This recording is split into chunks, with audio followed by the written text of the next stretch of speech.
Welcome to the next generation of warfare, psychological warfare. In modern conflict, the mind is a potent weapon. Discover General Michael T. Flynn's groundbreaking guide, A Citizen's Guide to Fifth Generation Warfare. Unlock tactics, strategies, and the mindset to navigate this cognitive battlefield that we all find ourselves in. Equip yourself against manipulation and emerge unscathed. Unleash your potential. Order now.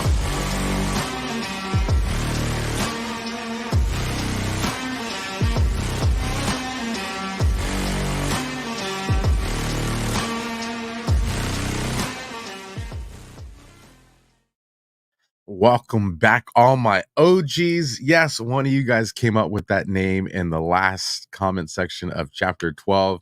OG, Operation GLADIO. They just keep getting better and better. We keep learning more and more. And tonight is not going to be any different as we go into the realm of Egypt and Israel and a ship that y'all may have heard of. But do you know the story? I've just learned a little bit pre-show that I'm like, what? I want to fast forward and get to the good stuff already, but it's all good. But before we get to the kernel and talk about Operation GLADIO, let me get to two quick sponsors, you guys. AlphaLikesGold.com.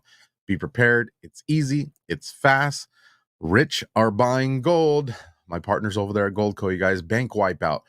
We've done a show with some other guests. We've been on Spaces talking about this. You see all the tweets going around. You got criminal tax hikes. We have crazy hyperinflation that they try to disguise as not hyperinflation. They even tell you that the economy is great.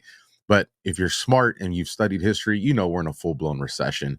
And it's all part of the grand plan. The billions of dollars Biden keeps sending to the corrupt Ukraine and other countries, the trillions in new taxes he wants to shove down our throats, the electronic banking system crash resetting everybody to zero. What the heck would that look like? Checking accounts, saving accounts, 401ks, IRAs, all of it to zero.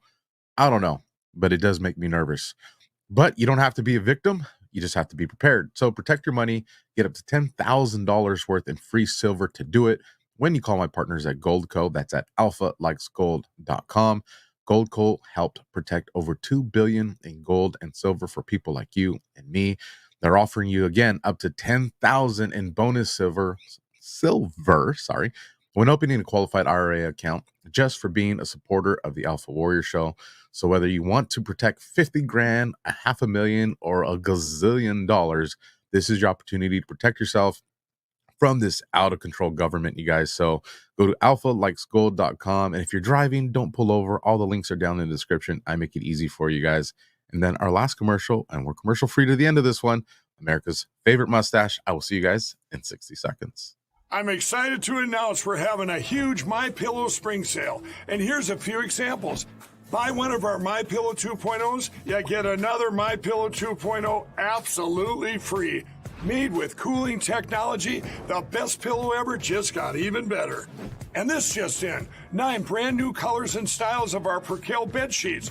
They're made with the finest long staple cotton, and now you can save 50% or more. That's as low as $24.98. And for the first time this year, I'm bringing you our My Slippers and Sandals for as low as $25 a pair. So go to MyPillow.com or call the number on your screen. Use your promo code to get your MyPillow 2.0s. Buy one, get one free. Percale sheets as low as $24.98. My Slippers and Sandals as low as $25 a pair. And for a limited time, when you order $75 or more, your entire order ships absolutely free. Absolutely free, you guys. Hey, someone get a memo out to Mike. Maybe some Operation GLADIO pillowcases. Like, come on, Mike, help us out here. Let me bring on the woman of the hour, the one you guys really want to see every week. I am riding the coattails of the amazing Colonel Towner. How are you doing, ma'am? Great. You like my new sporty GLADIO glasses? I do. Let me zoom in a little bit. And what does that say? Is that GLADIO? It is. Oh, shit. Oh my God, you guys. The Colonel showed me that pre-show. She's like my glasses? Well, of course I like that style. I'm a country guy. I like fighter pilots. And she goes, do you like my glasses? So then I did and I was like, oh shit, that is awesome. you know, people are going to be blowing up the comments and going to your DMs because everybody's going to want a pair. So just be Well, prepared, Colonel. figure out how to do that. I know there has to be like some company or something out there that. I'm working on it. All right, there we go. There we go, everybody. Be patient. Hang in with me. So, Colonel, it has been, 12 chapters already. Yeah, and, we didn't scratch the surface. and that's, listening to you pre-shown is just like, wow. And we talked a little bit about, I was saying, man, if everybody could just study the Generals and Boone's information warfare books, fifth generation warfare, be tapped into GLADIO, go down these rabbit holes. What a foundation just to be prepared for this information war. And then you said something that I liked. You're like, well, the two go hand in hand. They actually do. You can't separate them because while GLADIO has kinetic effects, the kinetic effects are a tactic to achieve of psychological warfare. They want you to live in fear. They want to be able to control you. Psychological warfare is about effecting that control. That's what fifth generation warfare is all about. And if you know their playbook, it's defeated. If you can look at world events in a timely basis.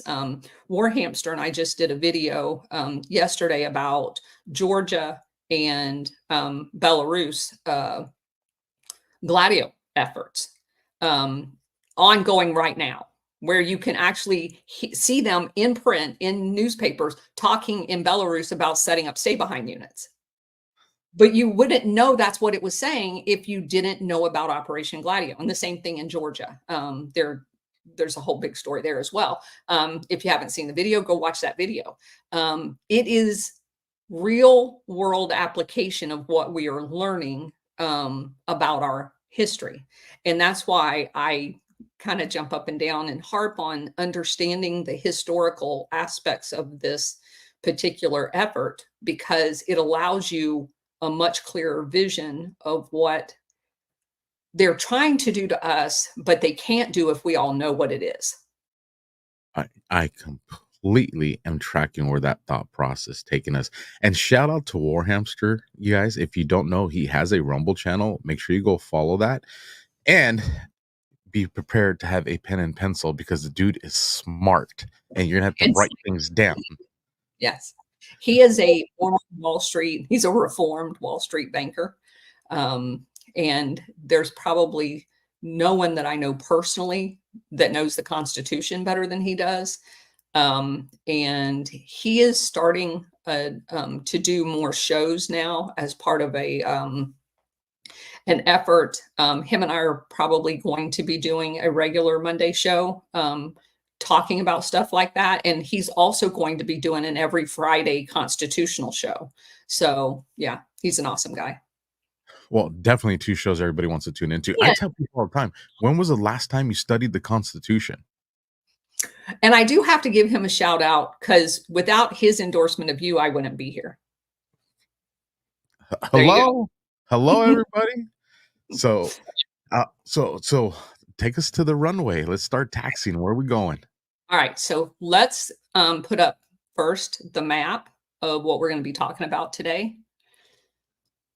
Okay, so this map, I want to point out a couple of really important countries. Obviously, we know where Israel is, up at the top.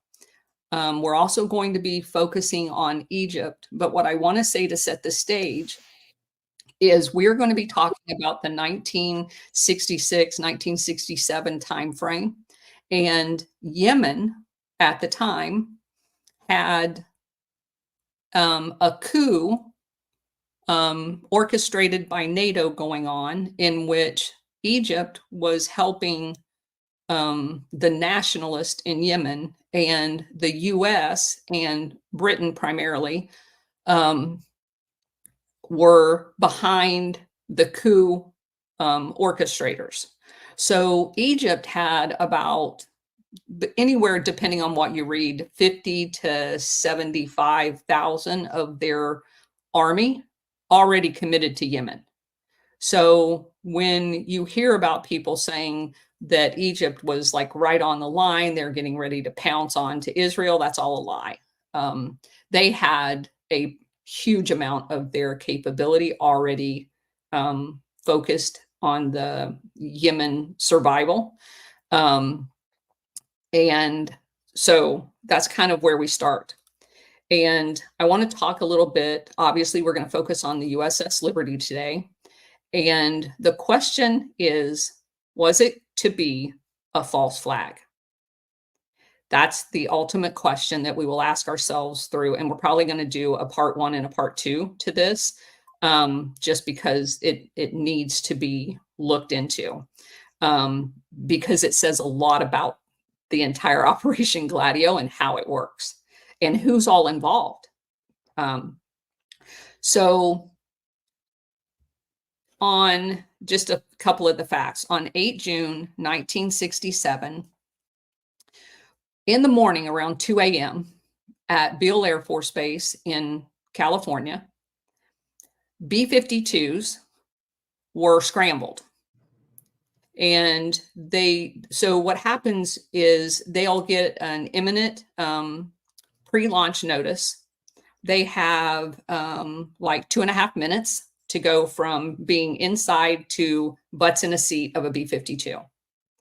And in addition to the B-52 sit and alert, they also have several KC-135 sit and alert right behind them because they launch as a package. And obviously, when they launch fully loaded weaponry wise, they will not have a full tank of gas. So obviously, you got to hit the tanker just about as soon as you're airborne, like most fighters as well. And then you'll hit them in an air bridge over to wherever you're going as well. So that's important. And I want to tell you the time frame that I'm talking about here. It's like the pilot, when he was interviewed, estimated it was like 2 o'clock in the morning when they got the notification. And that's important as we lay out this storyline, because 2 o'clock in California is 5 o'clock in DC. That's going to be very important. And Israel at the time was 7 hours ahead of them. Okay. So I had a note written down of what those times were, just so people could get it in their mind. I'll find it here in a second. So anyway, I don't like doing math in public. Here, I'll do it for you because I actually have a. All right.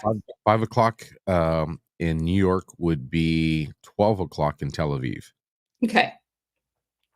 So it's important to understand the sequence and how far this got from an alert perspective. So I'm going to walk you through a couple of things. Obviously,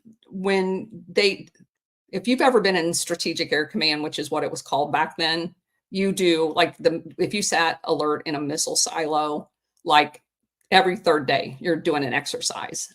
If you sit alert, I worked on KC-135s at Grissom. They sit alert, and like every third day, you would hear the sirens go off.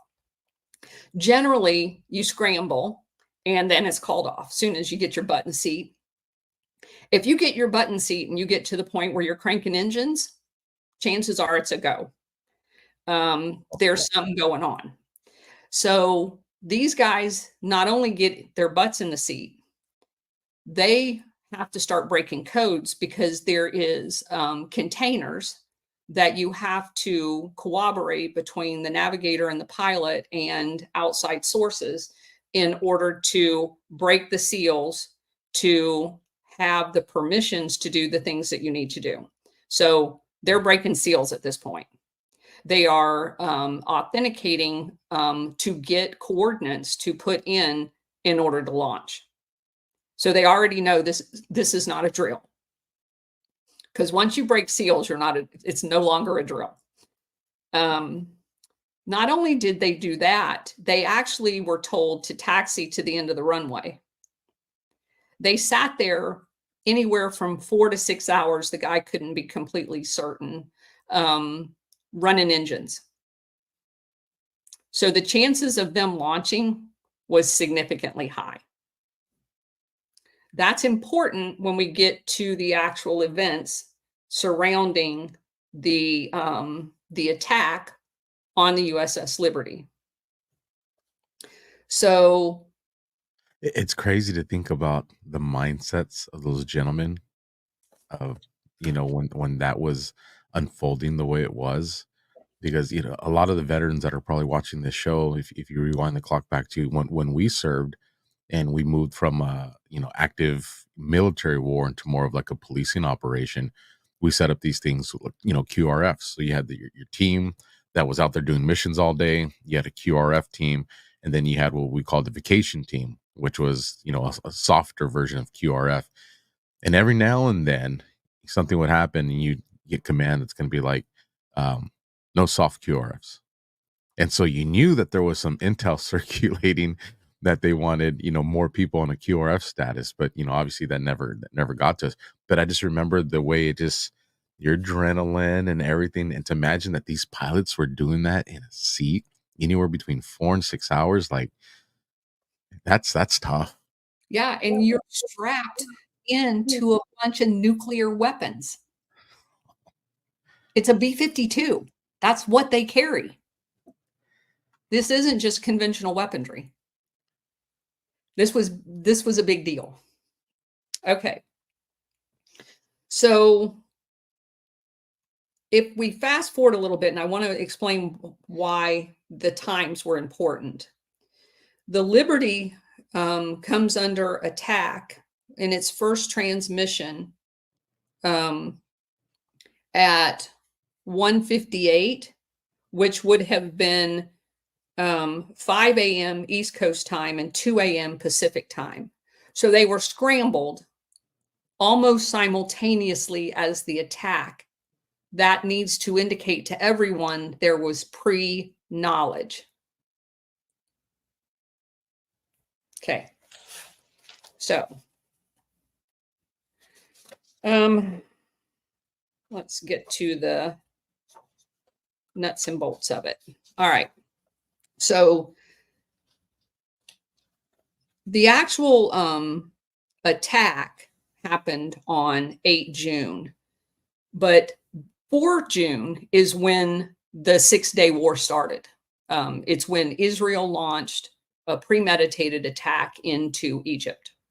They eventually go not just into Egypt, but they go into Jordan and they go into Syria. And as we saw, so you look at this map and you can see Israel. Golan Heights is one of the places that they end up with. And obviously they end up with the other half of Jerusalem, because the other half of Jerusalem, it was half Israeli and half Jordan administered. And thanks to the 6-day war, Israel ended up with all of Jerusalem. So Jordan ended up losing a lot of their territory.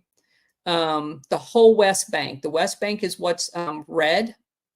They lost all of that. That was all Jordan. And they went into Syria, and Syria lost the Golan Heights. And I mean, it was a contested area. So you see how important the 6-day war was to Israel. It ended up a whole bunch better off having fought the 6-day war, and their initial launch was into Egypt, which isn't anywhere near the West Bank or the Golan Heights, right? So if Israel is exactly, so this is why it's so important for people to understand this. This is what, unfortunately, Israel does. They will, whether honestly provoked or they are doing the provoking, as in the case with the bombing of the USS Liberty, there will be an event and they will end up saying, oh my gosh, we're going to get overran by Egypt. Here, let me go run over here to Jordan. Oh, here, let me run over here to Syria. So they don't, it's almost like a feint of hands, like a magic trick, where they accomplish their goals, and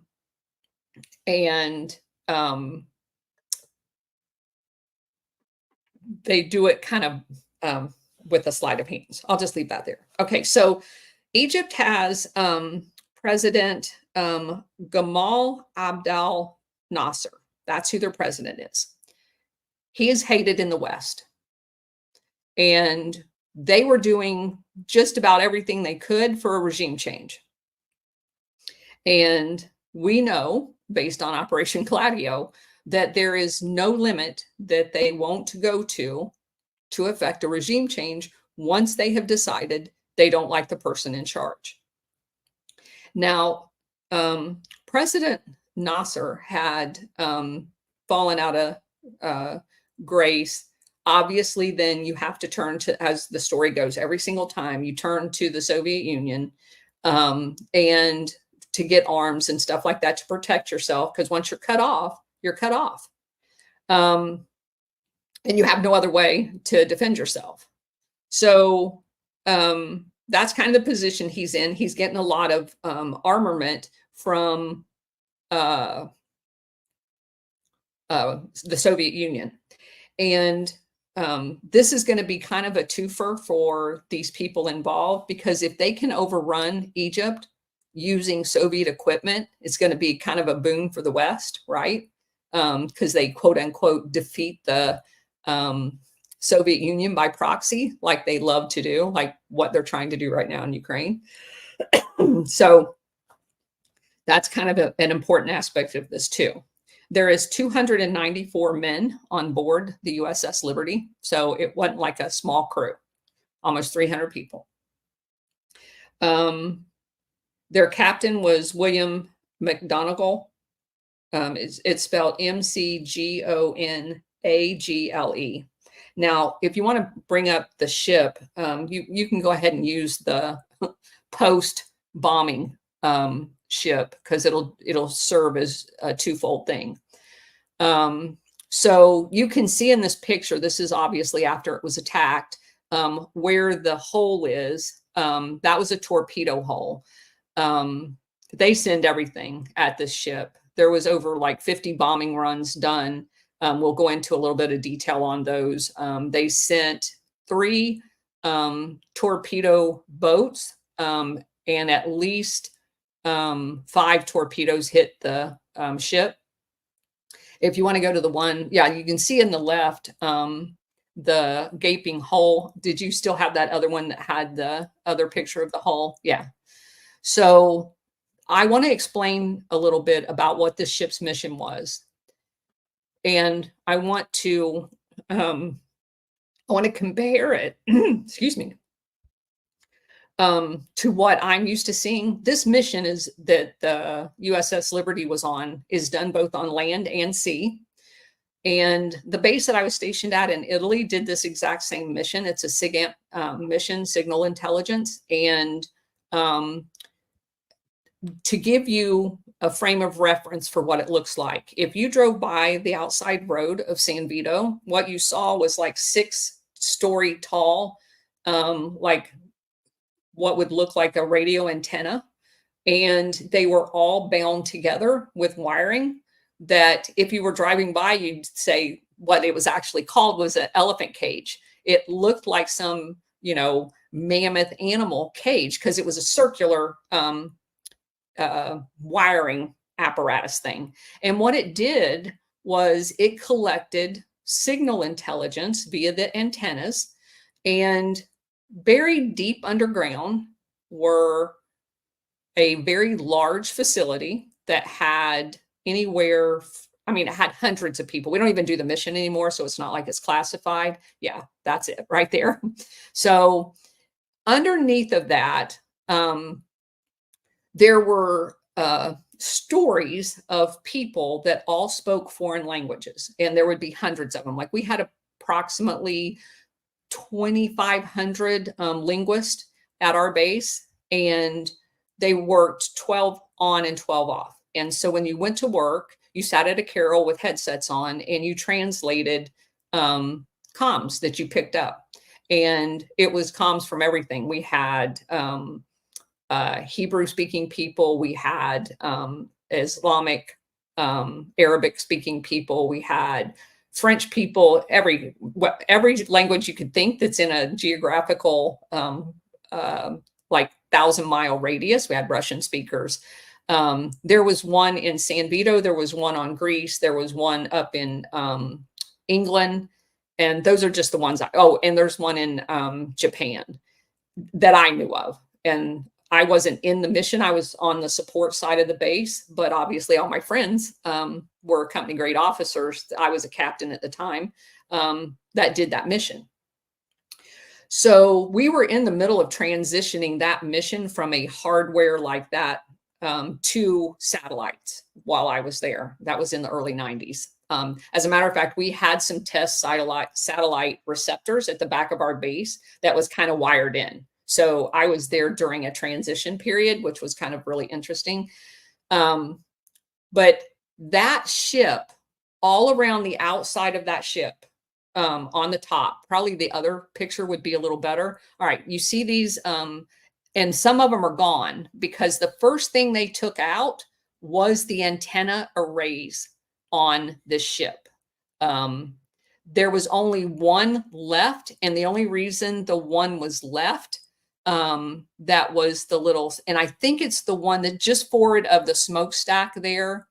The only reason it was left is because it was not working at the time, and they had heat-seeking missiles. Oh, gotcha. The other one's out, and it was cold.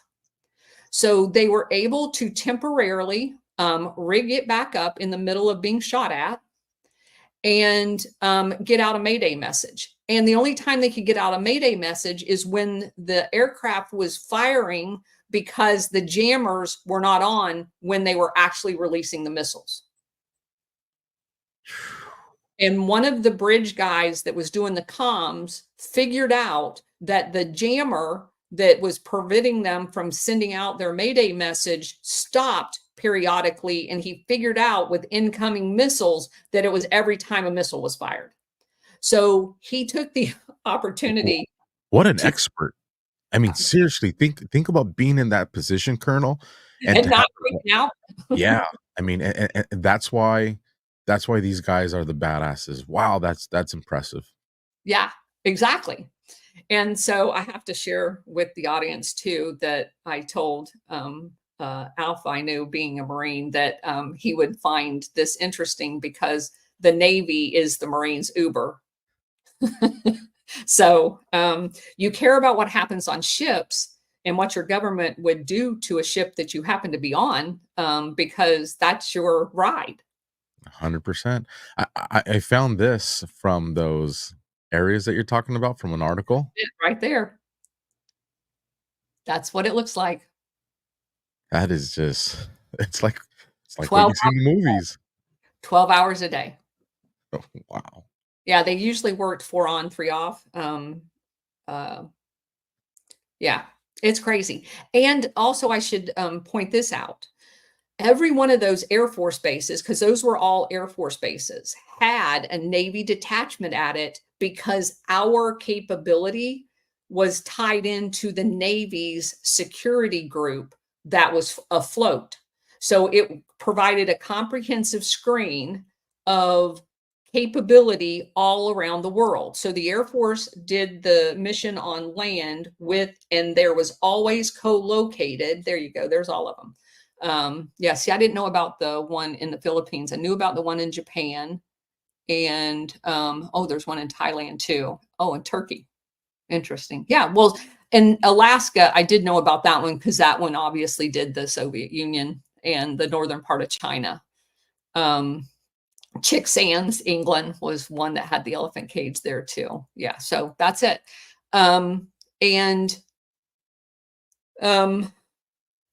So you kind of see what the mission is. So you've got the stationary ones on land, and then you have the mobile ones. And the USS Liberty was a mobile one. It was located 17 nautical miles off the coast of Egypt.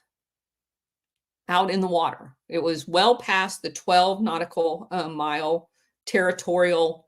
So it was well into international waters. It was not allowed to be touched.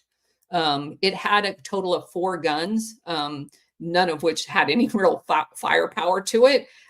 Just in case, you know, one of those little rubber boats tried to board it or something like that. That's about the extent of their firepower, because it was never meant to be an offensive vessel.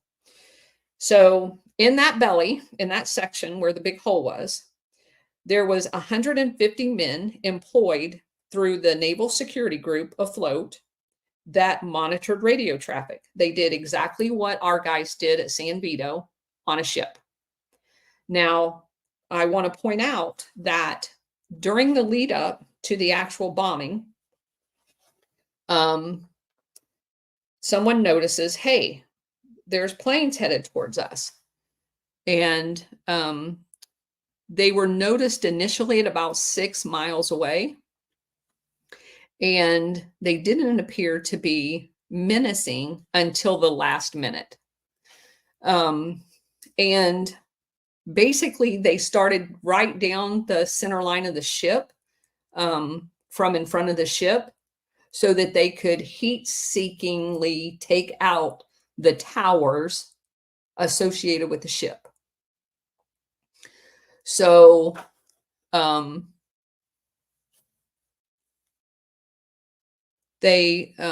of the guys on the ship saw the red flashes from under the wing and immediately obviously knew missiles were incoming. The one guy that shot pictures of it was standing on the bridge, and his camera was actually hit. It was like a 1-foot-long microscopic kind of camera. It saved his life. Wow.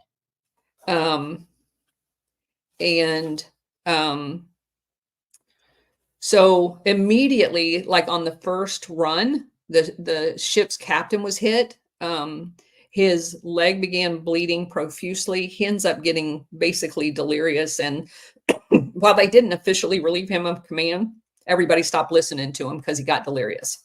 And here's a map, Colonel, that shows the point of attack. So if you guys look right above Sinai, you'll see a little like white blob marker in the water, and this says point of attack. Yeah, so you can see that is well away from Israel, and it's north of Egypt. So there is nothing menacing about the ship to Israel, nothing. And there will be erroneously reports that come out of Israel saying that one of their most southern on the water locations was under attack. There was never any evidence of that at all. That was an entire lie.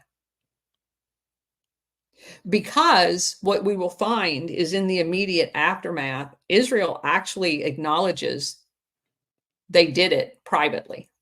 Well, still, even if they're saying something was there was an underwater attack, why are you gonna go after a surface ship? I can see you monitoring it and circling it to see if something's coming back to it.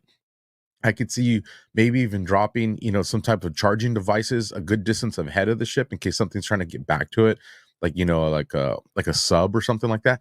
But why do you attack a ship? When you look at the ship, I know a lot of military people don't know, but people that are in the military, when you look at ships, 90% of the time, just by looking at it, you can tell what the capabilities are of that ship.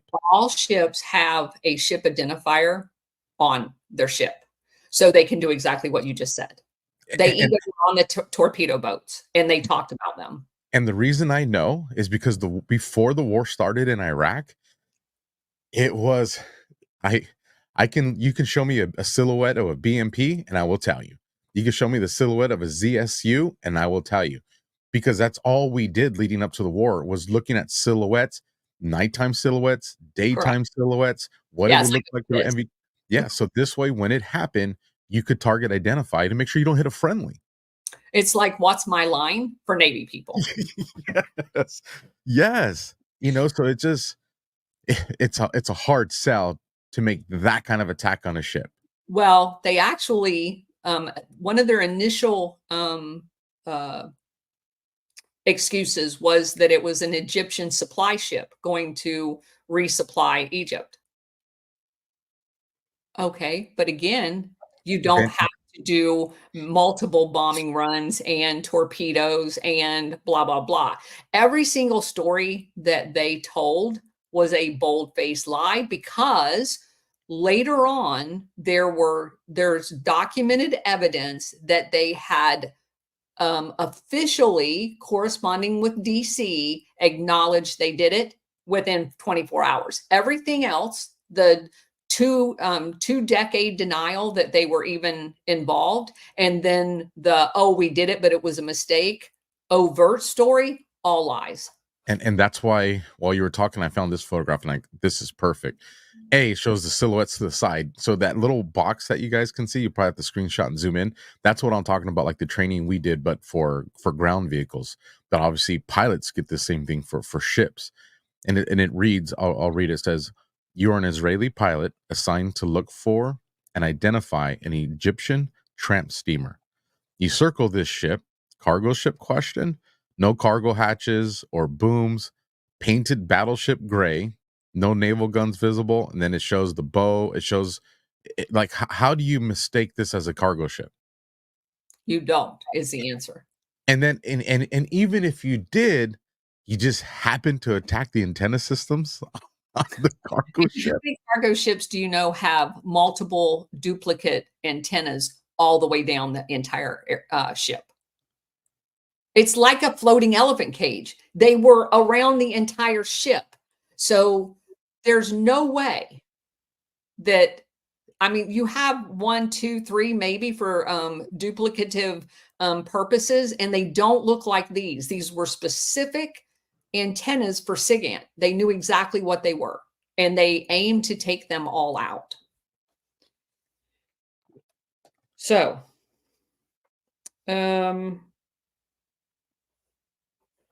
next,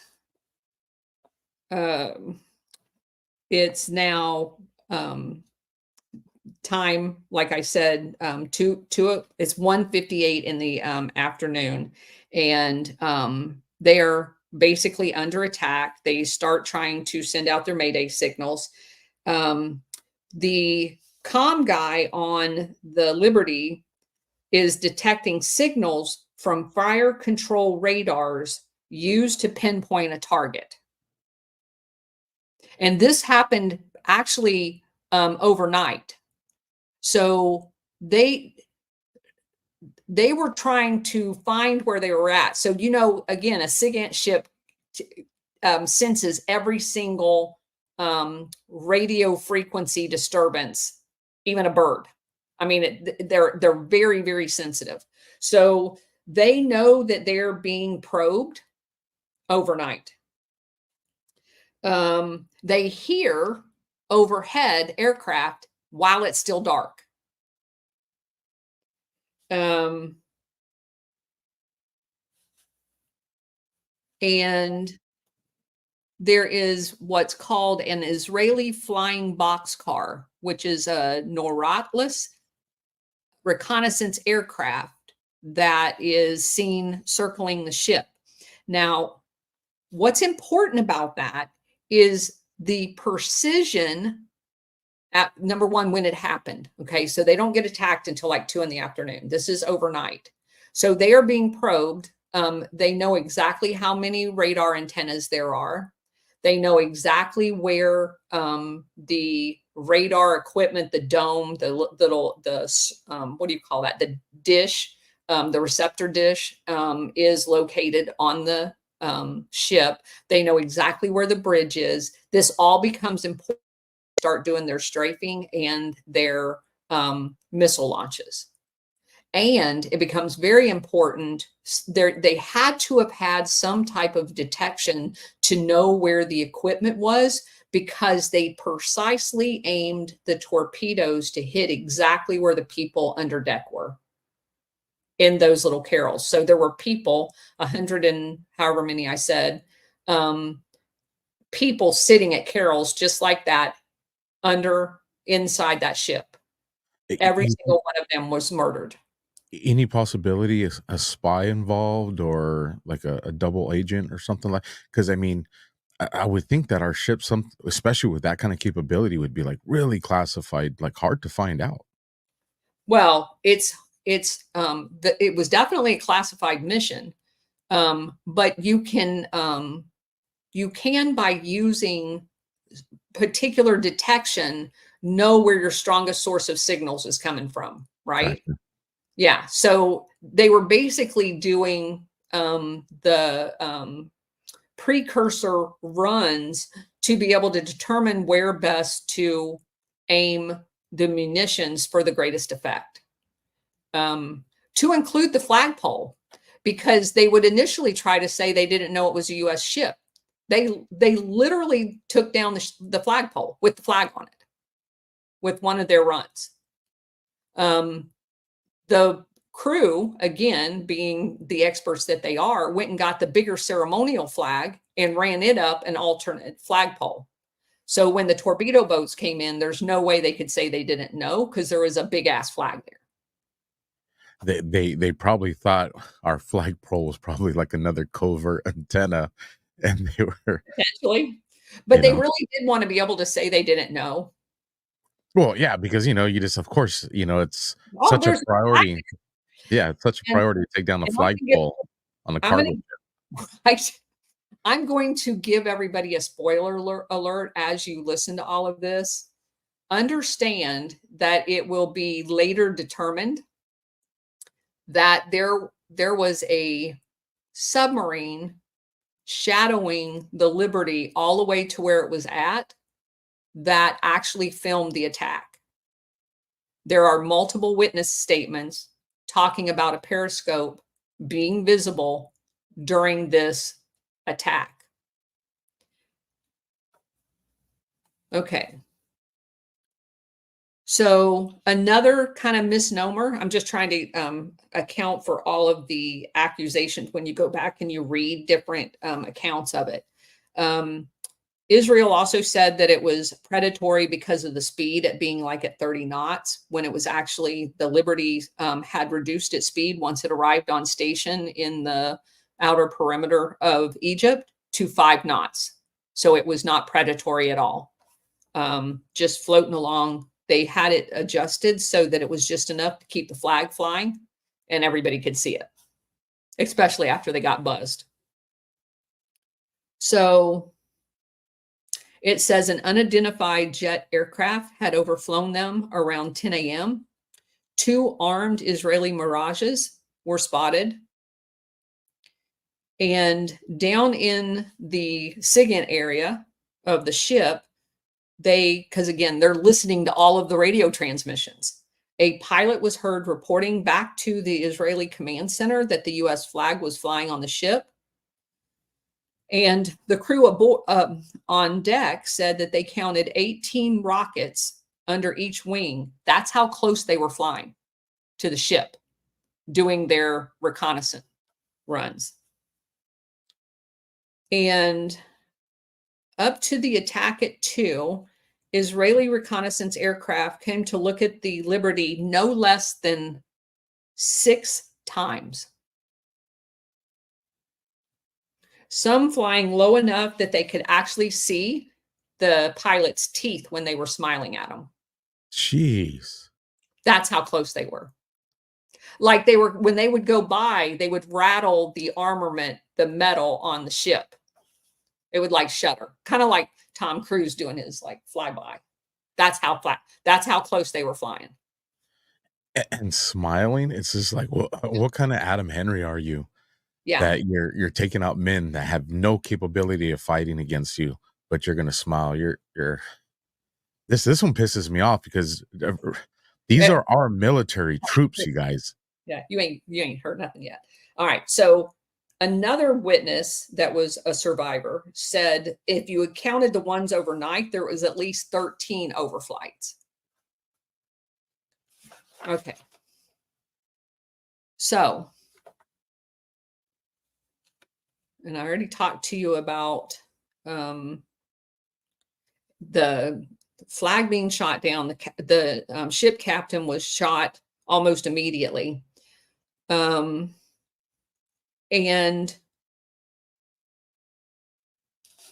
they were still trying to get the Mayday out.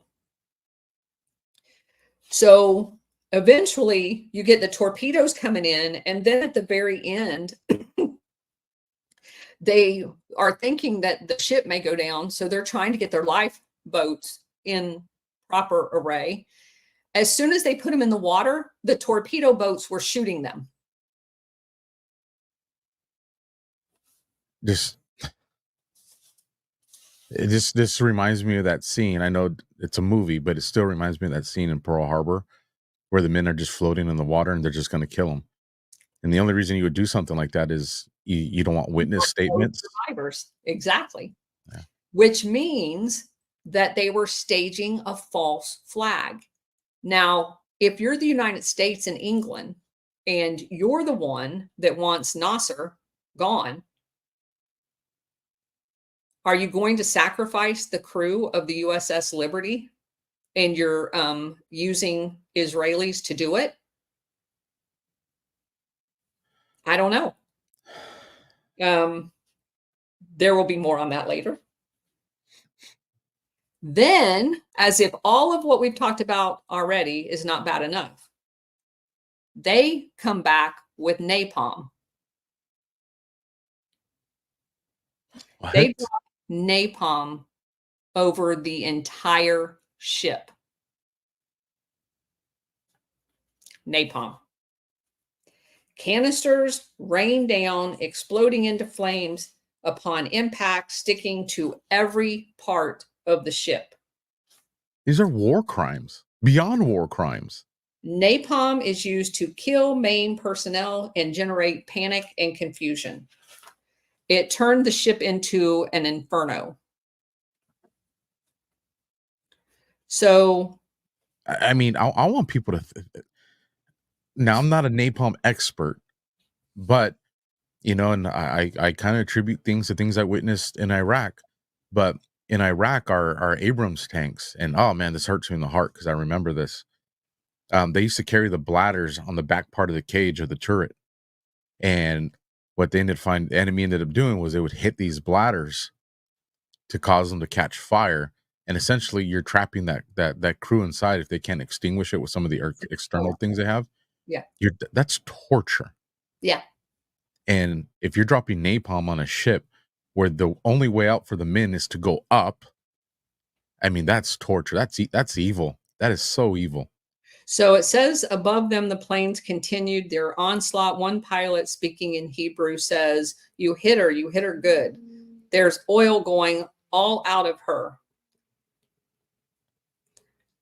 So one of the survivors, George Golden, who was the chief engineer on the ship, was back in the back, and he was trying to keep the boilers going because they're still underway. He was trying to get it up to a higher speed so he could try to track towards where he knew the rest of because there's a huge fleet in between of them and Malta, and they don't know exactly where it's at.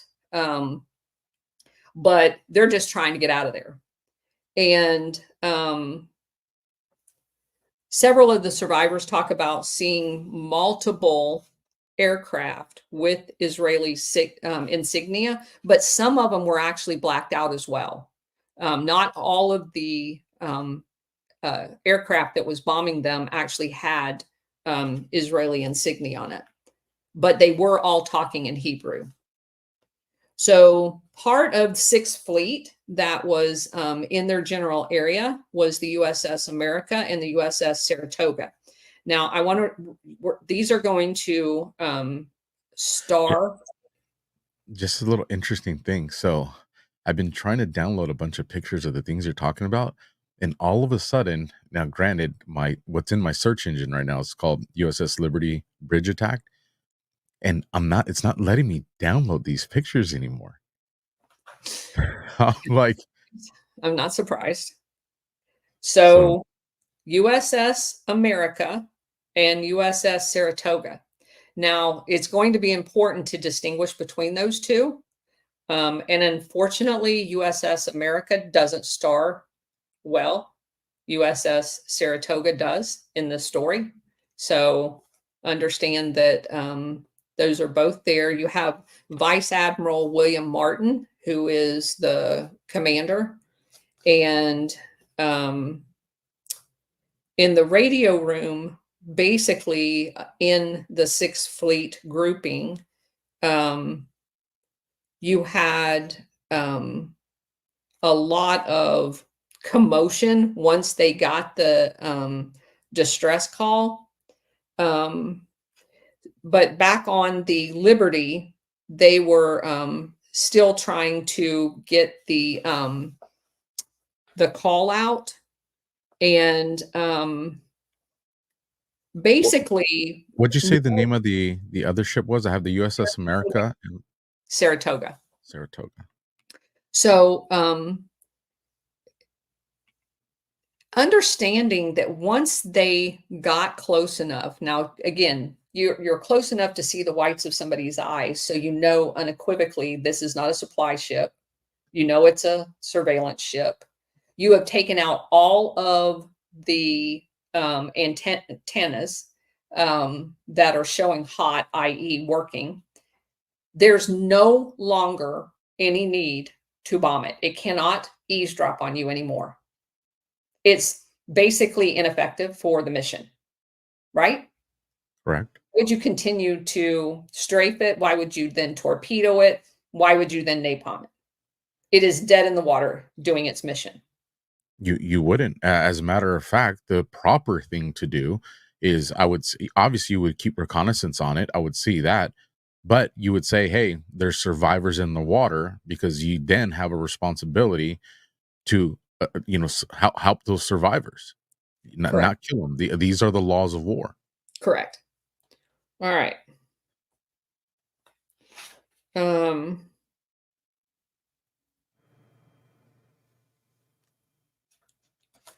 So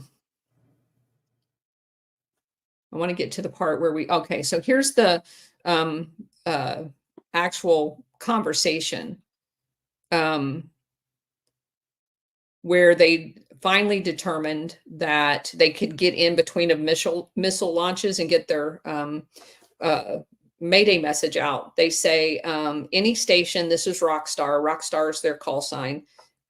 We're under attack by unidentified jet aircraft. And for some reason, the captain was emphatic that they used that message, even though they had positively identified this was Israel. There was no recordings over the wire initially that it was Israel that was doing it. That'll come later, but they insistently kept saying, and it becomes apparent that at this point they still think this is going to be a false flag and they're going to be able to kill everybody on the ship. So they don't want any notification that it's actually Israel doing the attack, because they're going to blame somebody else. And in the Mayday call, there's nothing that it says, this is the exact words. Any station, this is Rockstar. We are under attack by unidentified jet aircraft and require immediate assistance. Quote. So on the USS Saratoga, who had a call sign schematic, the radio man picked up the message. It was garbled, and he said, Rockstar, this is schematic. Say again, you're garbled. And then they go through an authentication process, just like with the launching of the B-52s. There is, when you receive and transmit Maydays, you have to authenticate using codes, which are given before you launch, what those are. So they go through the proper authentication, and Saratoga comes back and says, Roger, Rockstar, authentication is correct. I roger your message. I'm standing by for further traffic. So then acknowledgments come in from 2 U.S. embassies in the region. This was 2:09 p.m. The attack had been going on for 10 minutes at this point. However, after waiting a few minutes without any further response, the Liberty went back on the air and said, schematic, this is Rockstar. We are still under attack by unidentified jet aircraft and require immediate assistance. They hear back from Saratoga, Roger, Rockstar. We are forwarding your message. The operator then began yet another authentication check. Why? You already authenticated them. And so Fine time. the guy that's on the Liberty says, listen, you GD rockets. He says, oh, wait, excuse me. Listen to the GD rockets, you son of a bitch. That was his authentication. Then the Saratoga comes back and says, Roger, Rockstar, we'll accept that. Freaking clown, man. What a clown. So, again, the I'm ship. trying to see if there's any, if anybody has a copy of that audio that's ever been out there, but I'm just seeing articles on it. Yeah. The ship was still being attacked, obviously. And then we get to the torpedo boats on their approach. The signalmen on the USS Liberty are flashing the code USS Liberty, U.S. Navy ship, back and forth on their lamp, using Morse code. So there's no way, as they're approaching, they don't know that it's the USS Liberty and that it's a U.S. Navy ship. And still they launch all of the torpedoes at them.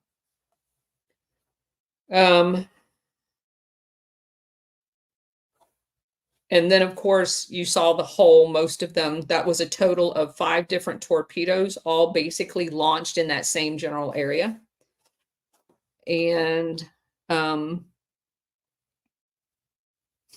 one of the guys kind of told a funny story and I say this only for all of us that's been in the military, that's had to do the monotonous, crazy things that you think is of no value whatsoever. Anybody that's been on a ship complains often about how many times they have to paint the surfaces because of the corrosive nature of being in salt air. That paint actually saved one guy's life because he says that the thing that was hit, there was 20 years of supply of Navy paint that exploded off the bulkhead that shielded him in the shard paint that kept him from having the napalm on him and getting burnt. Is that crazy? So for all of you enlisted Navy people out there that will ever hear this, don't complain about having to paint the ships. It could actually save your life. I just got more pissed off because I'm trying to keep up with you. Just so you guys know, I'm sure you guys can hear my fingers all on this keyboard. But in the pursuit of looking for some of these articles, I come up with something, and I'll link in the description for those that want to see what lies and cover up looks like. But this comes from the website jewishvirtuallibrary.org, and it's titled "The USS Liberty Incident Case Closed." So it'll never be closed for their survivors and their 100%. family of the people that died. It's ridiculous. It just. So basically, McGonigal, the ship captain, he's lost so much blood by now that the engineer guy, Golden, ends up countermanding a couple of his decisions. Number one, he ordered people to sink the ship, and Golden kind of just goes behind him and says, ignore that. And then he also ordered an abandoned ship order, which again, they have no lifeboats now. So Golden went behind him and had countermanded that as well. And at this point, they're listing about 11 degrees in the water. And the boilers. So I wanted to address that too. So the ship was still underway, but those torpedo boats come around to the back where the boilers are, and they do an all-out attack with armor-piercing bullets to disable the boiler system. And that stopped. That was about 40 minutes, and that stopped about 3:15. So keep in mind at 3:15 Israel time, that's 8:15 in DC, and that's 5:15 in the morning at Bill. They're still sitting on the runway with engines running. They will be there until about 11. And that's important. I just kept coming back to that in my head, because what they were trying to provoke is like a nuclear standoff. They're going to launch B-52s be under the guise that our ship was sank. And we lost all the crew members under a false flag. So that they're going to go head to head with supposedly Egypt, but then you've got Russia, you know, basically being their kind of offshore capability, because the Russian fleet is right there. So they are literally provoking a showdown with Russia, just like they're doing right now. Don't think anything that's happening today isn't something that they've done repeatedly. Regime change and provocation. That's what they're all about. Have you ever seen this transcript? It's released by the NSA in July of 2003, based off of Freedom of Information Act requests. But here, let me bring it up on the screen so you. Yeah, it'll be mentioned towards the end of this. Okay, I'll pull it off. Then. No, go ahead. Go ahead. It's interesting because early. Can I highlight this? It's PDF. No, it won't. But right here, I don't know if you guys can see the cursor, but it says that 12:30 Zulu, 2 Israeli helicopters, 8:10 and 8:15, were dispatched by Hatzer to the area of the incident to check for survivors of an unidentified, and it has it in quotes, warship. Yeah. And they know damn well it's not. And what's the time that it's on there? 12:30 Zulu. I'll have to do the conversion for you on that real quick. So let me pull that off and I'll do the conversion. So as a matter of fact, that's kind of the next bullet. So you did a perfect transition there. So where we got to was the ship guy is, you know, basically trying to figure out whether or not they're going to abandon ship, and he's issuing these things. So, quote, 12:30 Zulu time would have been 8:30 a.m. East Coast time, which then is 7 hours ahead Israeli time. Yeah, let me do the math on that. Let me bring up my little app. Okay. While you're doing that, there were Israeli helicopters with troops on board that came to circle around for a while. And one of the guys in his witness statement said it still had not sunk in that it was Israel that was attacking them. And so he got excited thinking that somebody was coming to rescue them. As the helicopters appeared to be closer, one of the crewmen shouted, "They've come to finish us off." And he was watching that they were no doubt hostile in their approach and how they came, making no signals at all. And just as they came close, obviously enough to the ship to be able to do anything, they immediately turned around and booked out. Then at 4:30 p.m., the torpedo boats came back and more planes reappeared, but within a few minutes, they bugged out as well. And let's see, one of the torpedo boats was clearly flying, that came back the second time, an Israeli flag, drew near enough, and someone shouted on a megaphone, "Do you need help?" So the torpedo boats that just torpedoed them comes back on a megaphone. And again, keep in mind, there is a submarine filming all of this. I'm curious. When they said, "Do you need help?" do we know if that was done in English?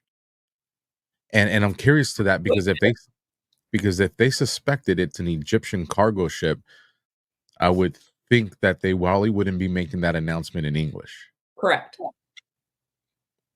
Interesting. Yeah. At 6:40 p.m. So what did the time conversion?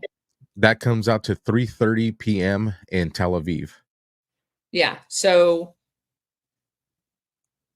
yeah, they have it here as 4:30. 3:30 when the helicopters, and then 4:30 the torpedo boats come back. Yeah, that's right. Okay. So at 6:40 p.m., with the Liberty now under steam and moving slowly in the direction of Malta, a Sikorsky S-58 helicopter with Israeli markings approach. Someone was in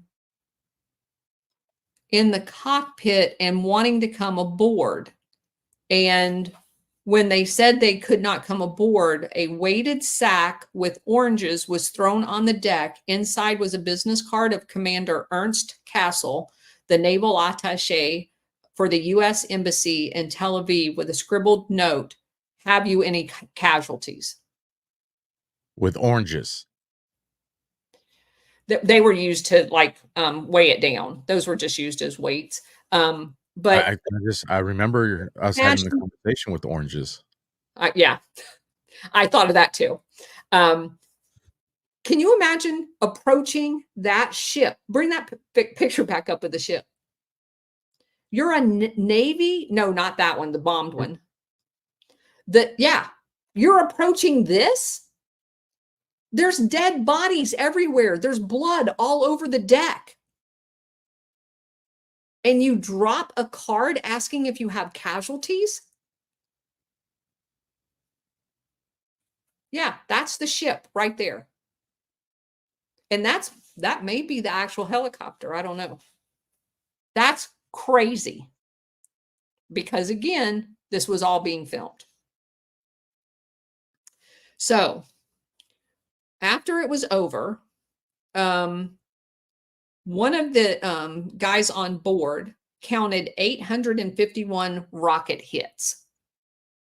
Jeez. 851. At least 15 planes made targeted runs at the Liberty.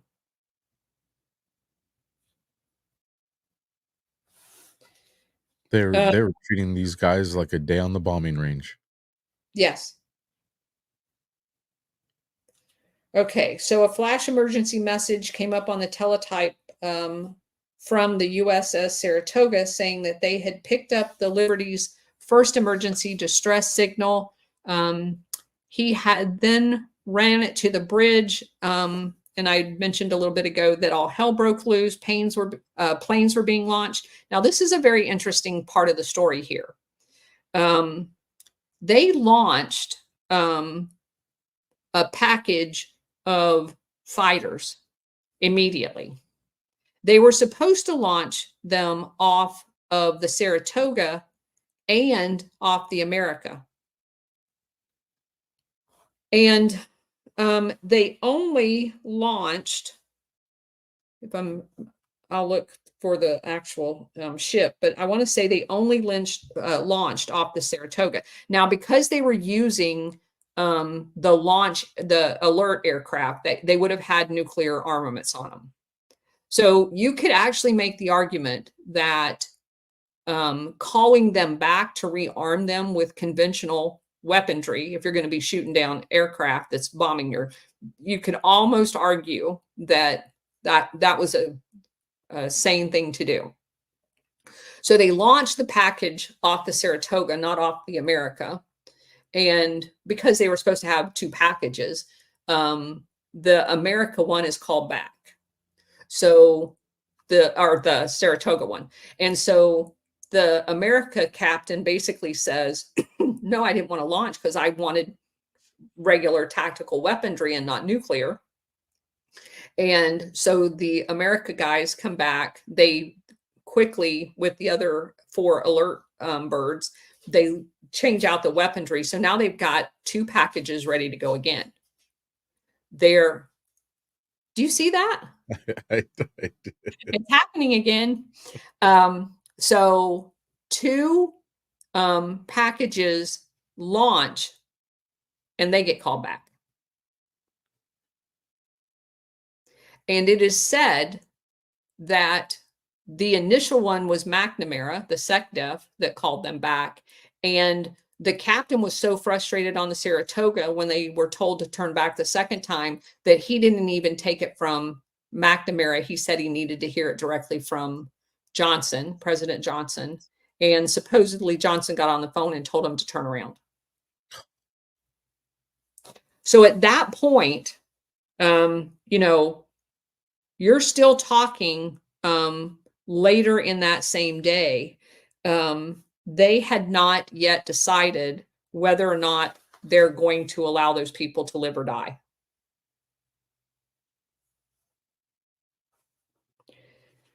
So eventually, the ships get there. The USS Davis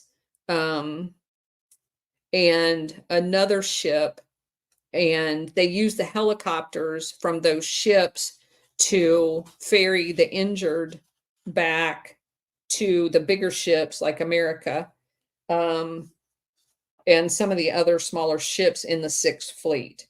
So, and then they tow the Liberty to Malta.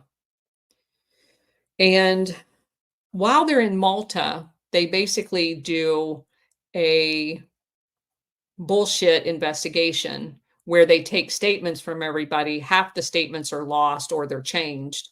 And look what's happening. Somebody's putting stuff on our thing. It's not me. So that gets wrapped up in a package and sent to the fleet headquarters in London. And do you know who's in charge of the fleet headquarters in London? I have no idea. John McCain's dad. Oh, oh, good. So John McCain's dad gets the package and basically finds that Israel just made a mistake. So that's what comes back to Washington, D.C. Are you throwing up? No. There's weird stuff happening on your end, and there's weird stuff happening on my end. I've lost complete control over my mouse. So I'm grabbing another one. I'm going to do it old school style. That's hilarious.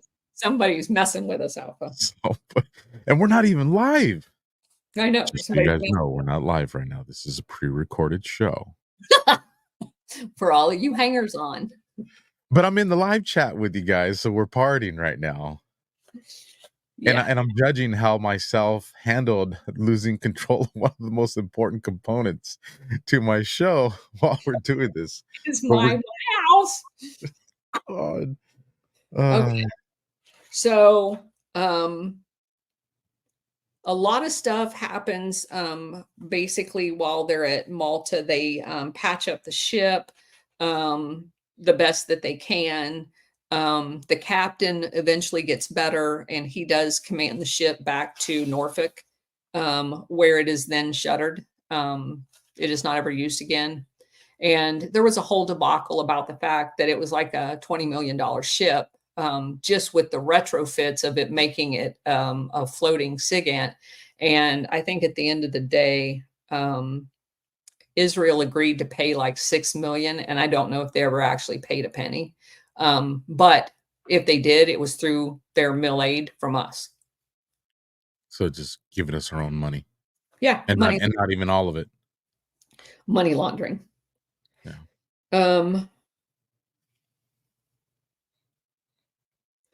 Also, there was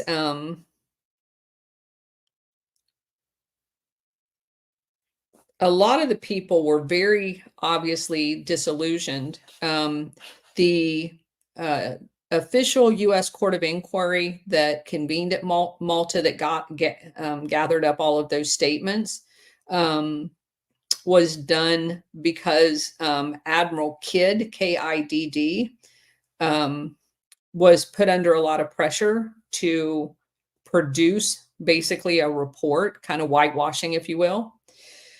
And a Staff Sergeant Bryce Lockwood, who was one of the SIGINT guys, not the guys down in the belly. I'm sorry, he was a comm guy on the ship, was severely burnt and nearly drowned, said that Kidd refused to enter into record any testimony about the Israeli helicopters arriving after the torpedo boat stopped their onslaught. Quote, the Israelis sent in two of them to finish us off, unquote.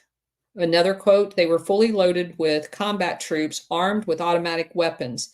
They backed off only when the USS Saratoga acknowledged our Mayday signal.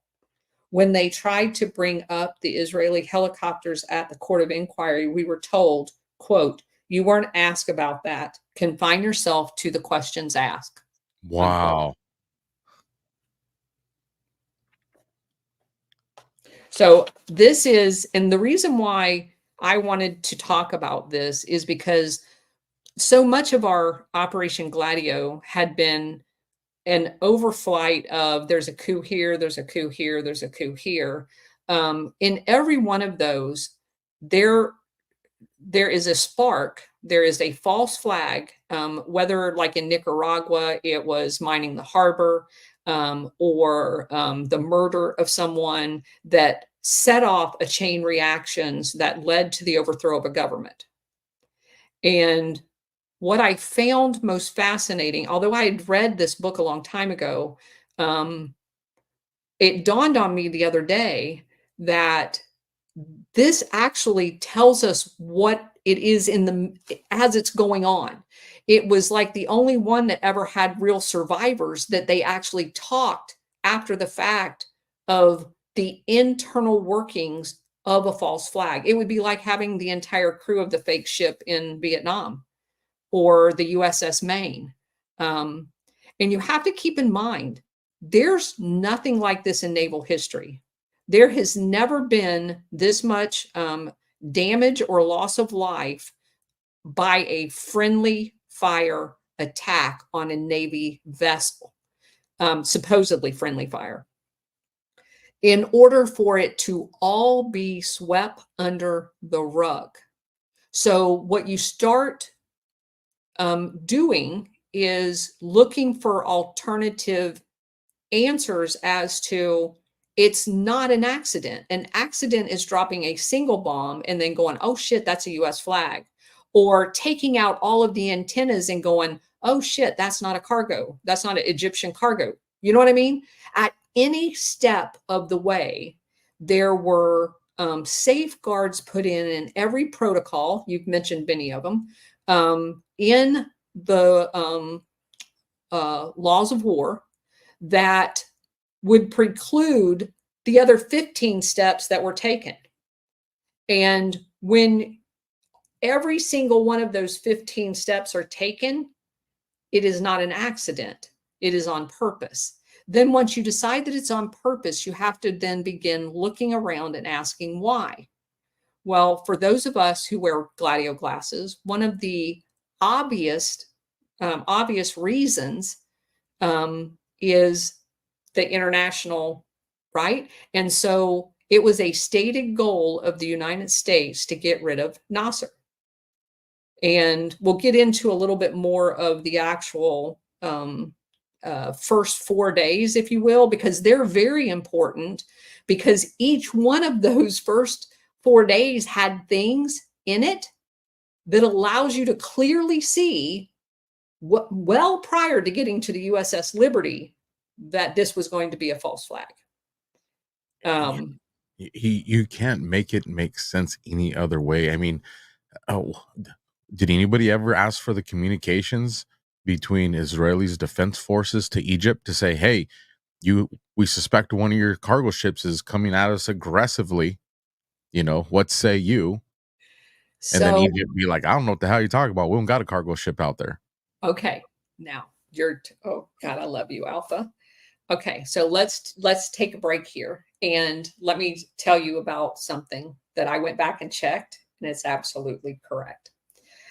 I don't know if on your show or not, but in one of these reveals, I've done a bit about a company called Crypto AG. Do you remember us talking about that? Crypto AG. It sounds familiar. Okay, Crypto AG was a joint venture between the German government, BND, which is their CIA, and our CIA. Okay, I think I do remember this conversation. It was an existing company of a guy that I want to say he was from Finland or Sweden, one of the Nordic areas, and had been part of America, lived in Switzerland, set up this company. And the CIA had been using it as a backdoor encryption capability that this company then they eventually formalized the deal, and it's completely owned by the CIA and BND. But even before it was completely owned by the CIA and then BND as a front company, the CIA was using it. They had created a backdoor, and this appeared to be a legitimate company. They went around the world selling it to countries to use for encrypted communications for their embassies. So all of the South American companies or countries, because when we talked about Operation Condor, the server and the capability for this company was located on the airbase at Panama, at the same place where the School of Americas was, which is where they trained all of the dictators they installed. So you have the equipment to spy on the dictators and the dictators training school on the same base. So this company, with it, the US and Germany in particular knew everything that everybody was saying everywhere. So we also have all of the land-based SIGINT places. There was ones in Spain, there was ones in Italy. We're listening to everything that everybody's saying because we have this capability, right? I'm getting the thumbs up. We're on track, apparently. So, there's somebody listening to everything that everybody's saying. So what you just said is dead on, right? There would have been communications. It would have been overheard. Everybody knew, and we're going to hear later on, today or tomorrow or next week, that there are communications even through the official, because they don't mention this Crypto AG company. Although I know from all of my other research, they have that too. They know damn good and well what's going on. There is technology out there that's being utilized that, like you said, I'm going to quasi show proof. There is speculation involved here as well. There was actually quite a few years ago, time flies so fast, 29 Palms Marine Corps base. A lot of you may remember a story come out of a Marine that killed a pregnant female and then buried her out in the canyons, like literally the canyons were out in the middle of nowhere. So when these kind of homicides come about, all the homicide guys, everybody starts talking about it and debriefing and, hey, how did they find this and how did they find out? So we can learn of tools that we didn't know about. And on this one, there was all this hype, like, oh man, because she was found in like a remote, where her body and the unborn child were found in like a remote like cavity of like a canyon somewhere, where like not even like a hiker is going to struggle to get to, or maybe something, years down the line with the growth of an area. And there was information coming out. I don't remember exactly how it went, but there was information coming out that there was satellite imagery that was provided. And then I remember when we started to dig into it, nobody would talk about it. Like, no, there was no satellite imagery. But the original story came out that the deputies were told exactly where something looked suspicious and tire tracks were at. But then all of a sudden, and if I have researched it, Colonel, and researched it to see if I could find it. And no, because it's not a tip.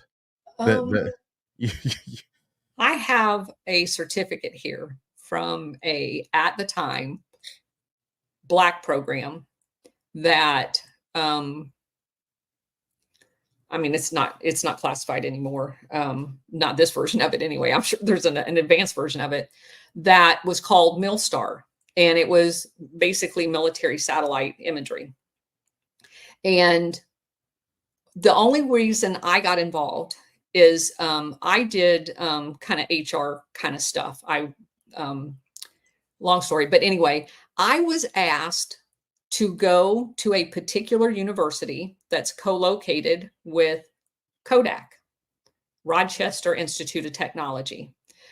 We bought Space Systems Division, satellite and launch vehicles. So we were into the state-of-the-art technology, satellite capability, and all that stuff. Like this is the home of where GPS was born when it was a classified program. It's where all of the defense weather satellites were born. All of them were created out at Los Angeles Air Force Base. So at the time, MILSTAR was a classified program. It was both Navy and Air Force. It was a joint program. It was the only joint program we had. And it did exactly what you're talking about. Because, and the only reason I know that, I was never read into the program, because I was asked to get specific capability in graduates. They had to have this particular graduate degree, and my job was to go talk them into bringing it into the Air Force. And I was also sent to other institutes to get other capability. Some of them in Indiana, which is where I had went to school. They had a couple of very high tech kind of technology schools there. So I will never forget this. Went there a couple of different times, talked to the people in the ROTC detachment about what we did. And the reason why I had to go and they couldn't, because number one, they're read into the program, so they can't go. Also, it took about 18 months once the person was at Los Angeles in order for them to be cleared to work on the program. And so I had to find them a job in the interim, knowing that they weren't going to stay in that job. So it was kind of like moving, chips around and bringing them in, knowing who they were, because there weren't coding in the system for them. It was all done manually in order to be able to track them, get their clearances. And then once they're cleared, they can actually be read into the program. And so you're absolutely right. That was back in the late 80s, from 87 to 90. And that is exactly what was going on. All of that capability was fielded, used primarily for military purposes. But I'm sure if they came across something when our intel analysts were using that, and again, that kind of goes back to the whole, what I was telling you about that tracking system that was at the back of San Vito, where they were doing the satellite imagery. They were doing mobile downlinks, which had never been happened before. They were actually putting those things on the back of vehicles and moving them around in order to be able to do mobile downlink capability to get, lasing targets and saddle and everything else that now we can do as far as the satellite imagery to hone in missiles and stuff like that. But that was all basically created at Los Angeles Air Force Base, which made it interesting, having been there, then to go to San Vito and see the whole other end of that line of production. And being a support person, I wasn't involved in the mission at all. But, if you got half a brain, you can figure out what's going on. I got all these people that none of them, they're all linguists. And, I got this big antenna out here. Hello, you don't have to be a rocket science to know what they're doing. And then all of a sudden, we've got these weird white bubbles on the backside of the base while I'm over there. They just come in one day and they're putting them all together. And I'm like, what the hell is that? Wait a minute, that looks like the crap that was at TRW, because TRW was one of our contractors out in Los Angeles. And I used to go there all the time because we had Air Force officers at that location, and I would go there to help them with different things. And I'm looking around going, what? This is the shit that was in Los Angeles. What's it doing on the back of my base? So that's interesting. And the reason I bring that up is and this is just knowing the way that things work on the backside of investigations. I think what happened, because one, the military is not going to compromise its technology over a civilian homicide. It's not going to do that. So why? And I'm thinking, A, because it was so close to the base, and there's training and stuff that happens off base, that, and they know when people can't find young pregnant woman, who's, even if they're suspected dead already, you get a bunch of people that gravitate to the area and start doing comb the area.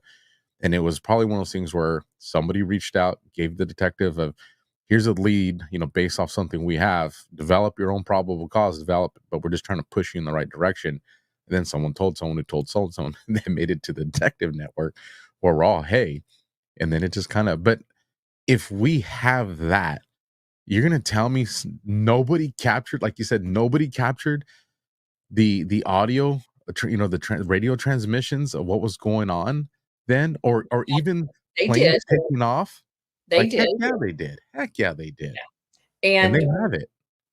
yes. So there will be a guy that was on the ship, goes around and basically eventually writes a book.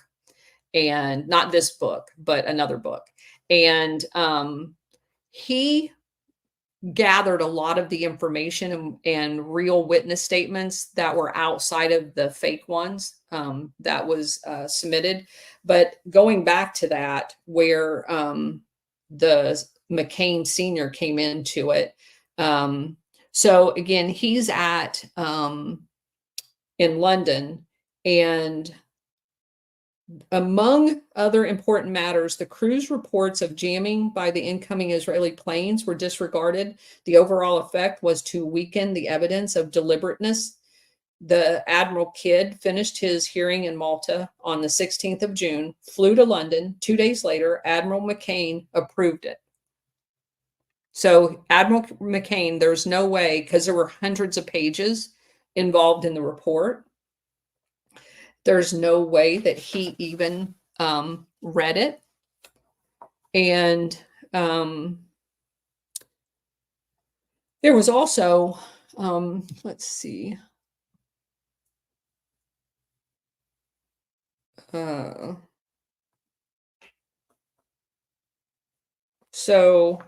the Ernest Castle, the guy that came out on the helicopter and dropped the bag off with oranges on it, the U.S. Naval Attaché in Tel Aviv, who had flown out to it, pointed out to the Israelis that there was a double inconsistency in the conclusion. He cabled Washington on 18 June to air his concern. If the 30-knot ship couldn't have been the Liberty, it follows that it could not have been the Egyptian supply ship, whose top speed was 14 knots. The judge was apparently unimpressed. He said that the cumulative effect of the 5 factors was to negate any presumptive whatsoever as to the connection between the American SIGINT ship and the Egyptian supply ship and why it was targeted. So within days, there are lots of people outside of just the survivors, excuse me, that see some inconsistencies in what they're being told. Also, one of the people involved in Israel, it says he rejected an argument from the chief military prosecutor that having come within sight of the Liberty, it should have been clear it was not responsible for shelling that city that was in Israel. Instead, he blamed the Liberty for not identifying itself. He said the identification was well within reason for it to be mistaken as that supply ship, which is not true. Ridiculous. For all of my regret that our forces were involved in an incident with the vessel of a friendly state, it's a sad outcome. I ought to put the behavior of each of the officers who had any connection with the incident to test of conduct of reasonable officers during wartime operations. When the naval arm of the Israeli Defense Forces was confronted with maritime forces superior in numbers. It's also interesting to note, which I didn't know at the time, Egypt had quite a bit of Navy capability, and Israel had hardly none. And so, again, when you get to the premise of this entire thing, which hinged upon the reason why Israel attacked on the 4th of June was because they were imminently going to be attacked. At no time was there ever a ship that left Egypt that went around to the coast of Israel as if they were going to be attacked. And Egypt had a fairly sizable navy that was very capable. So at no time did any of that happen. So that was another kind of fallacy in the logic of Israel saying that they attacked. Yeah, let's put that back up for a second. So you're looking at Egypt and you see that Egypt is surrounded by water on two sides, not just one. So they obviously have a fairly competent, and I mean the Suez Canal, hello, navy in order to defend itself.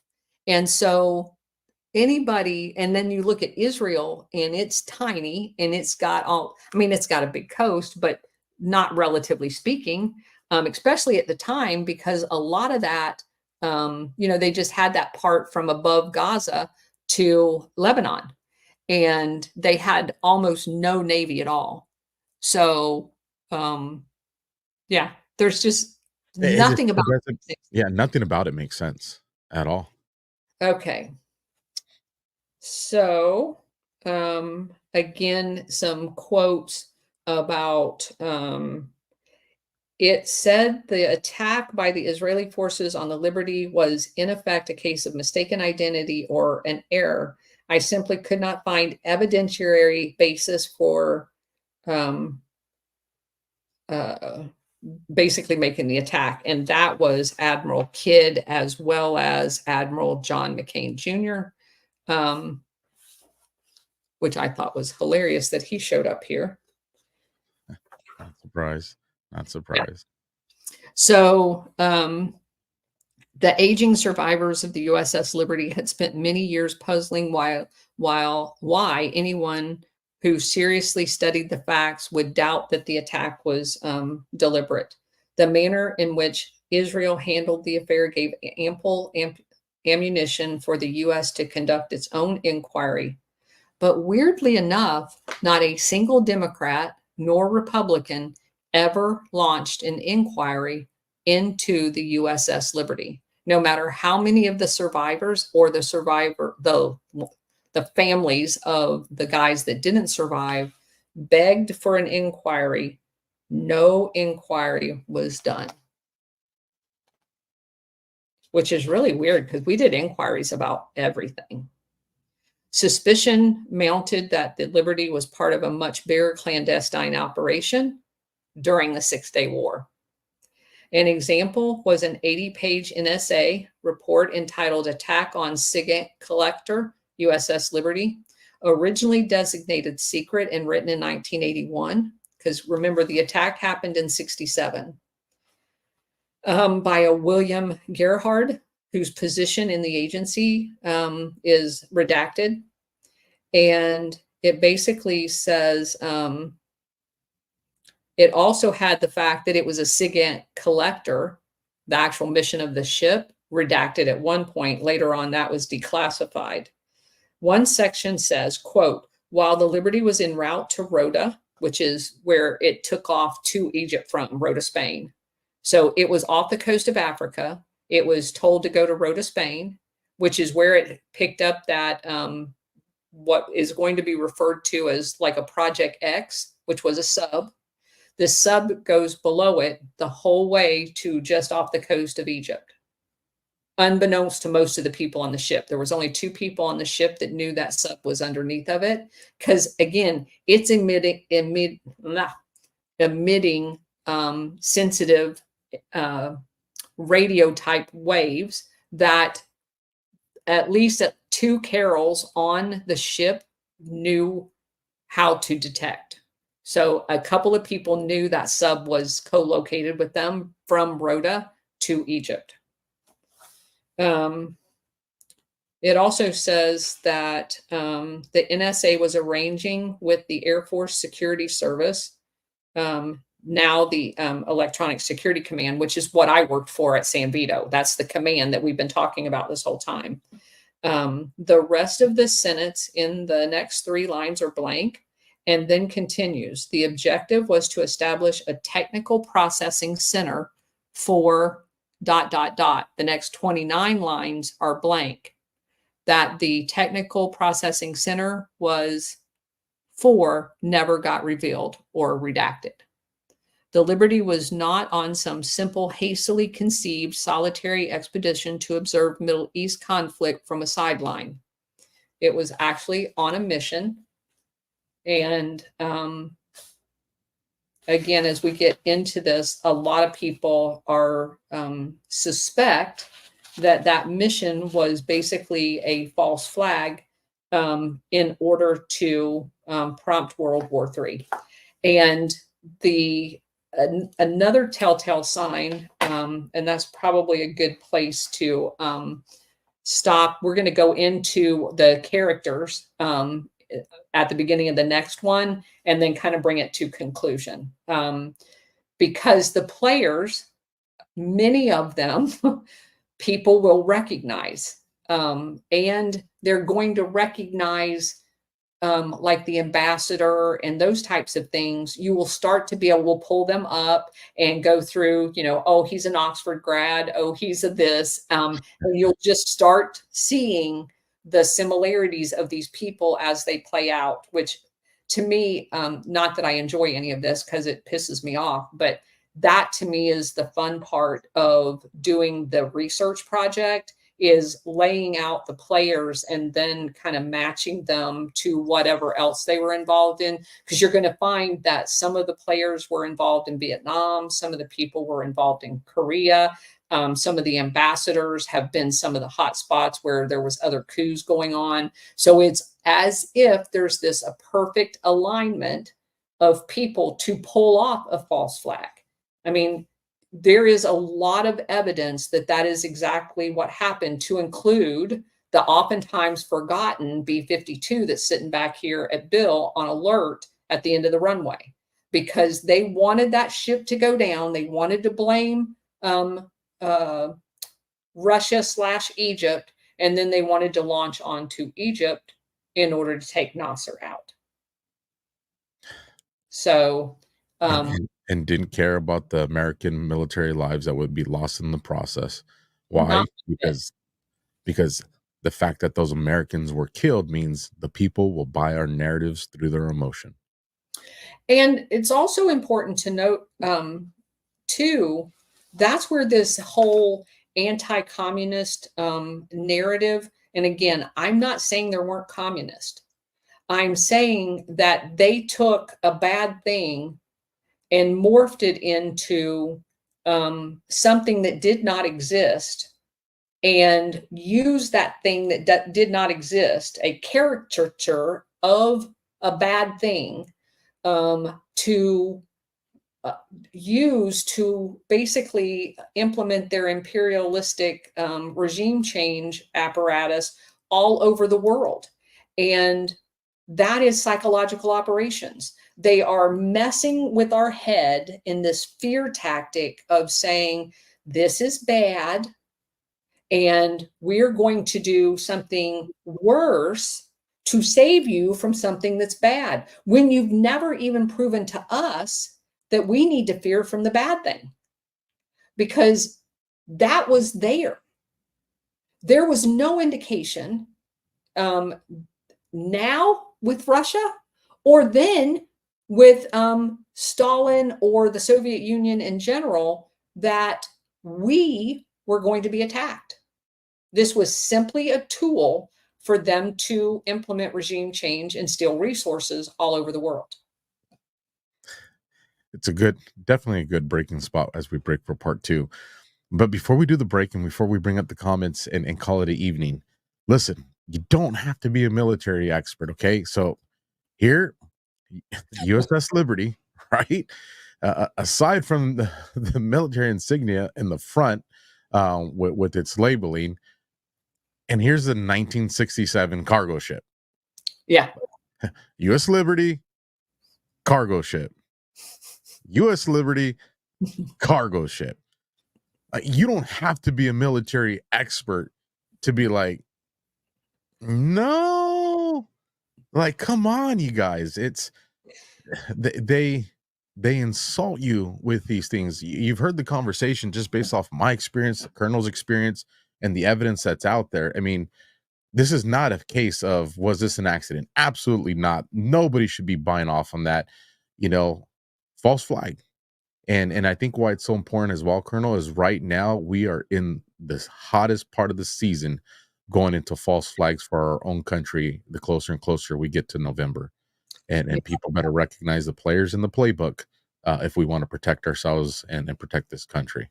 So with that, I will bring up chapter 12 or part 12, the Chicago to Turkey episode that we did, and got a couple comments here that we liked. And we'll start from the bottom with Elephant in the Corner, which is pretty cool. How apropos.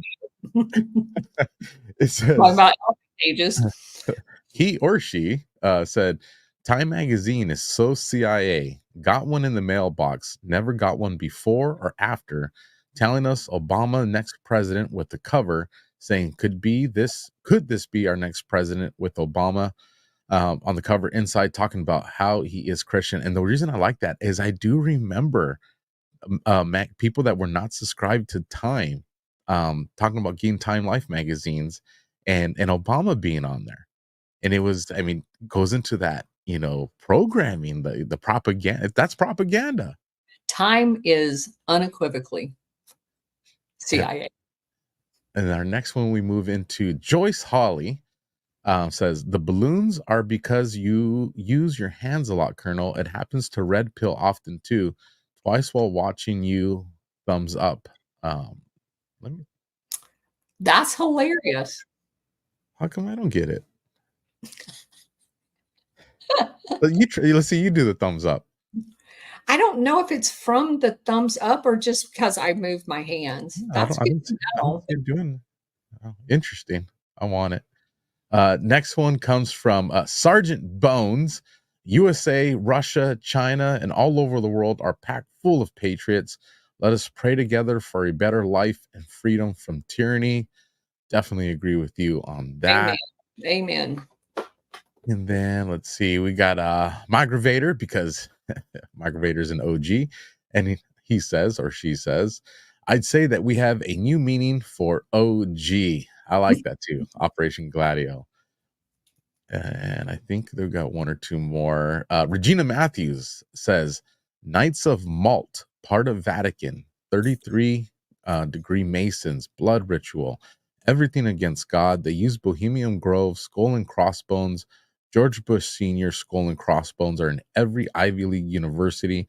There are a lot of pictures on them. Disney, Hollywood, plus more clubs. None of it is good. What do you say about that one, Colonel?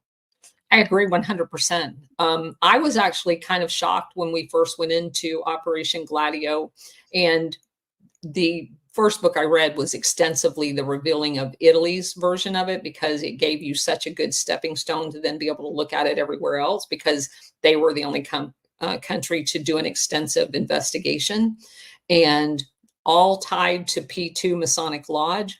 All of the leadership was inducted into the Knights of Malta. And then you look at the Knights of Malta. I did not know this. Obviously, it's associated with the island of Malta, which, of course, the USS Liberty is towed to Malta.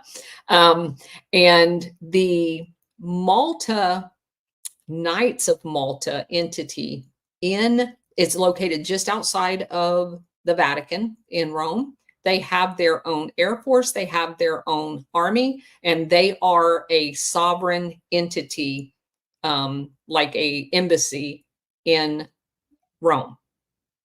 It's a crazy thing. Yes. I know. It is a very big deal. And they use that as like this other stuff, with the WWF or the World Anti-Communist League. They use it as a cover to meet and plan this stuff. Now I want to go look into that a little bit more. Let's see. We got LG Man says, awesome intel and clandestine history. Little British flag, fist punch, thumbs up, and A-OK. And let's see. Scorpion King 777 says, just wanted to say thanks, Alpha and Colonel Towner, for all you do in speaking out and bringing forth all this truth. It explains so much about what I've seen and felt for literally decades. Thanks for the follow on X and for sharing my posts. Keep shining the light, and darkness will have no choice but to run and hide. God bless you all. And I believe, oh no, there's one more after that. And then Gray 40 says, was October 7th a GLADIO operation? I say this, it had all the hallmarks of a GLADIO operation. So if you look at all of the different criteria that goes into it, it absolutely was. I'll tell you, based on everything we've been studying, 100% it checks the boxes and definitely needs to be looked at through Operation GLADIO glasses. You guys, this has been the Alpha Warrior Show. We ran it commercial free. You've been seeing it scroll across the bottom of the screen. Go follow the Colonel's X. Go follow the Colonel's Rumble channels. I need to get me some of those over there because that is so freaking cool. Got to do it one more time. Oh, shit. Oh, shit. You guys, thanks for watching us. Thanks for supporting us. You guys, go and subscribe to the Colonel's Rumble channel. And remember, you guys, we gave him a shout out earlier in the show. War Hamster, the dude made this connection, which is what you guys absolutely love. This shows the ripple effect of people out there trying to find the truth. So do War Hamster a solid. Go find him on Rumble and make sure you subscribe to him. And with that, we will catch you guys next week for Operation GLADIO, 9 p.m. Eastern, 6 p.m. Pacific. Till next time, you guys, God bless and Semper Fi. Are you worried about the effects that higher inflation rates will have on your investments? Are you trying to secure your retirement savings against losses, but you notice that inflation is a hot topic these days? But how dangerous are low inflation rates on your retirement savings? An inflation rate of 2% may not seem like much, but it means that prices will just about quintuple over the lifetime of the average American. And 4% average inflation rate means that something that costs $1 when they're born will cost $23 when they die. That demonstrates the danger of even low inflation rates. So when it comes to gold and inflation rates, many investors want to know whether inflation rates have an effect on gold prices. What history indicates is that over the long term, increased inflation should lead to correspondingly higher gold prices. From September 1971 to August 2020, gold grew 7.5 times as much as inflation. Not only can an investment in physical gold help protect your assets against the damage done by inflation, it can also help grow the value of your retirement portfolio over the long term. If you're looking to protect your retirement assets, why wait until stock markets crash and gold begins to rise in price? When I started MyPillow, it was just a problem solution, one product company. Well, since then, with the help of my dedicated employees, we now have hundreds of products, some you might not even know about. To get the word out, we're having a $25 extravaganza. 2-pack multi-use MyPillows, $25. MyPillow sandals, $25. And for the first time ever, our 6-pack towel sets, you guessed it, just $25. Our brand new 4-pack dish towels, $25. And I've never done this before. Premium MyPillows with all new Giza fabric, any size, any loft level, even king size for only $25. And there's so much more. So go to MyPillow.com or call the number on your screen. Use your promo code for our $25 extravaganza. Order $75 and over, your entire order ships absolutely free.